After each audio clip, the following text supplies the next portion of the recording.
আপোনাক দিবলৈ কেইবাটাও বিগ ব্ৰেকিং নিউজ। আজি হৈছে 2 আগষ্ট। গোটেই অসমৰ লগতে ভাৰতৰ বিভিন্ন প্ৰান্তৰ পৰা যুগুতোৱা হৈছে কেইবাটাও গুৰুত্বপূৰ্ণ খবৰ। উজনিৰ এই ভয়ংকৰ বানপানীক লৈ ইতিমধ্যে মুখ্যমন্ত্ৰী হিমন্ত বিশ্ব শৰ্মা, সিতু বৰুৱা, বদৰুদ্দিন আজমলে তিনি ধৰণৰ মন্তব্য প্ৰকাশ কৰে। মুছলমানক লৈ সিতু বৰুৱাই কৰিছে কেইবাটাও বিস্ফোৰক মন্তব্য। হয়, আজিৰ এই ভিডিঅ'টিৰ জৰিয়তে অসমৰ বিভিন্ন প্ৰান্তৰ বহুত কেইটা গুৰুত্বপূৰ্ণ খবৰ আপোনালোকে লাভ কৰিব। যদি আপুনি এতিয়াও এই চেনেলটো ছাবস্ক্ৰাইব কৰা নাই, আজি এই চেনেলটো ছাবস্ক্ৰাইব কৰি লওক। বহুত ধৰণৰ গুৰুত্বপূৰ্ণ অসমৰ খবৰবোৰ আপুনি এই চেনেলৰ জৰিয়তে লাভ কৰি থাকিব। যদি আপুনি প্ৰথমবাৰ এই ভিডিঅ'টি চাই আছে, এই ভিডিঅ'টিত এটা লাইক নিশ্চয় কৰিব। যিমান পাৰে আপোনাৰ বন্ধুবৰ্গলৈ ভিডিঅ'টি শ্বেয়াৰ কৰিবলৈ নাপাহৰিব।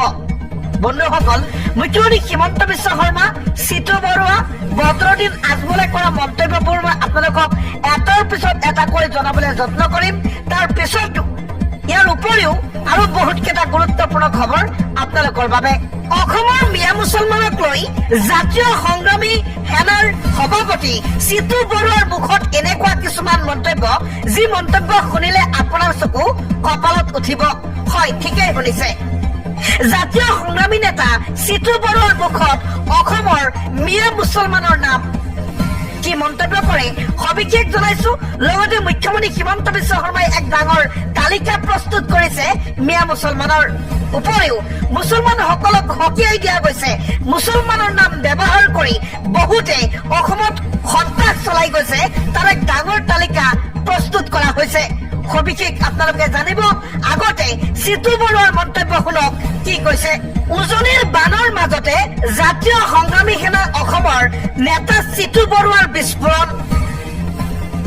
আজি উজনিৰ প্ৰতিজন হিন্দু মুছলমান হাতে হাতে হাত ধৰি আগুৱাইছে। বানপানীত কেৱল নামঘৰেই ক্ষতি হোৱা নাই, বানপানীত মছজিদ, গীৰ্জাও ক্ষতিগ্ৰস্ত হৈছে। কেৱল ধৰ্মৰ নাম লৈ নামঘৰলৈ সাহায্য দিলেই নহব। আপুনি হিন্দুৰো মুখ্যমন্ত্ৰী, আপুনি মুছলমান, আপুনি খ্ৰীষ্টানৰো মুখ্যমন্ত্ৰী।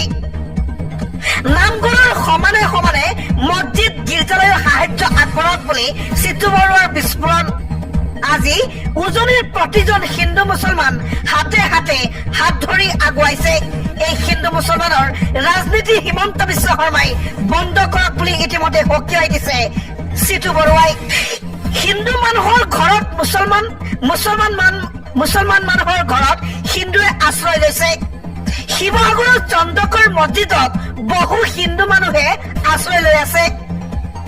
এই দুৰ্যোগৰ সময়ত হিন্দু মুছলমানৰ বিচাৰ নকৰি সকলোকে সাহায্য দিয়ানিত কেৱল নামঘৰেই ক্ষতিগ্ৰস্ত হোৱা নাই বুলি মন্তব্য সিতু বৰুৱাৰ। ইয়াক লৈ আপোনালোকৰ কি মন্তব্য ভিডিঅ'টিৰ কমেণ্টত এবাৰ নিশ্চয় জনাব। উজনিৰ বানাক্ৰান্তক লৈ বদৰুদ্দিন আজমলৰ এক ডাঙৰ পদক্ষেপ। বানাক্ৰান্তৰ বাবে ডাঙৰ তালিকা প্ৰস্তুত কৰিলে বদৰুদ্দিন আজমলে। কি ঘোষণা কৰিলে সবিশেষ জনাইছো। 10 লাখ মেখেলা চাদৰ, 10,000 শৌচাগাৰ নিৰ্মাণ কৰিব বদৰুদ্দিন আজমলে। তেখেতে আৰু মন্তব্য কৰে 100 কোটিৰো অধিক টকা বানাক্ৰান্তৰ বাবে দিয়া হ'ব বুলি মন্তব্য বদৰুদ্দিন আজমলৰ। উজনিৰ বানাক্ৰান্তক লৈ ডাঙৰ ঘোষণা মৌলানা বদৰুদ্দিন আজমলৰ। ভেদভাৱ পাহৰি সকলোৱে বানাক্ৰান্তক সহায় কৰক বুলি মন্তব্য বদৰুদ্দিন আজমলৰ। নেদেখাজনে সকলো দেখি আছে, ভেদভাৱ নকৰাকৈ সকলোৱে কাম কৰক। মই ইতিমধ্যেই 3 কোটি টকাৰ বানাক্ৰান্তক সহায় কৰিছো। উজনিৰ আই মাতৃসকলৰ বাবে মই দিম 10 লাখ মেখেলা চাদৰ। বানাক্ৰান্তৰ বাবে নিৰ্মাণ কৰিম 10,000 শৌচাগাৰ। পুনৰ বানাক্ৰান্তক সহায়ৰ আশ্বাস বদৰুদ্দিন আজমলৰ।